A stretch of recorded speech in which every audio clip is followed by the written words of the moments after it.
आज मैं तुम लोगों को एक कहानी सुनाता हूँ। वैशंपायन महाराज कहते हैं, जन्मेजय जमदग्नि नंदन परशुराम ने 21 बार पृथ्वी के क्षत्रियों का संहार किया था।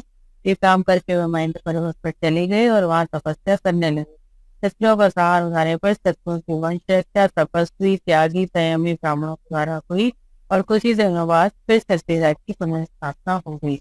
राजा लोग काम, क्रोध और उनके कारण होने वाले दोषों को छोड़कर धर्मानुसार शासन और पालन करने लगे। समय पर वर्षा होती, बचपन में कोई भी न मरता और युवावस्था के पहले लोगों को स्त्री संसर्ग का ज्ञान भी न होता। क्षेत्रीय बड़े बड़े यज्ञ करके ब्राह्मणों को खूब दक्षिणा देते और ब्राह्मण सांगोपांग त्रिकांड वेद का अध्ययन करते। उस समय कोई धन लेकर शास्त्रों का अध्यापन नहीं करता था और न शूद्रों की सन्निधि में वेदों का उच्चारण ही करता था। वैश्य दूसरों से बैलों द्वारा खेती का काम कराते थे। स्वयं उनके कंधे पर जुआ नहीं रखते थे तथा कमजोर हो जाने पर भी घास, चारा आदि से उनका पालन करते रहते थे। बछड़े जब तक और कुछ नहीं खाने लगते थे, तब तक गौएं नहीं दुही जाती थीं। व्यापारी तौलने जोखने में बेईमानी नहीं करते थे। सभी लोग अपने वर्ण और आश्रम आदि के अधिकारानुसार अपना अपना काम करते थे। धर्म हानि का तो कोई प्रसंग ही नहीं आता था। गौ और स्त्रियों को उचित समय पर ही बच्चे होते थे। यहाँ तक कि लता और वृक्ष भी ऋतुकाल में ही फलते फूलते थे। उस समय सत्ययुग था। उस समय देवताओं ने युद्ध में दैत्यों को बार बार हराया और ऐश्वर्य से च्युत कर दिया।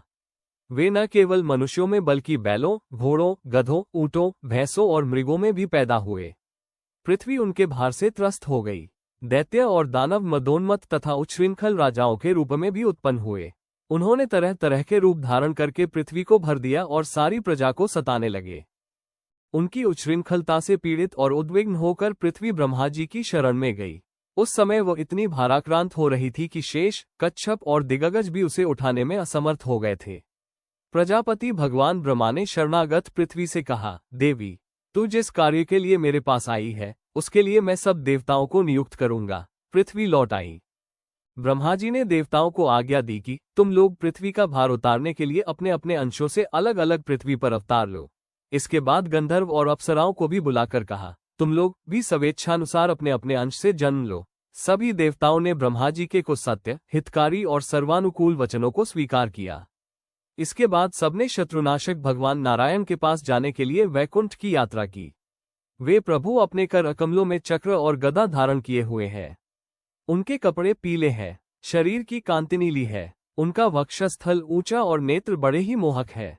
उनके वक्षस्थल पर श्रीवत्स का चिन्ह है। वे सर्वशक्तिमान सबसे बड़े थे तथा सर्वस्व स्वामी है।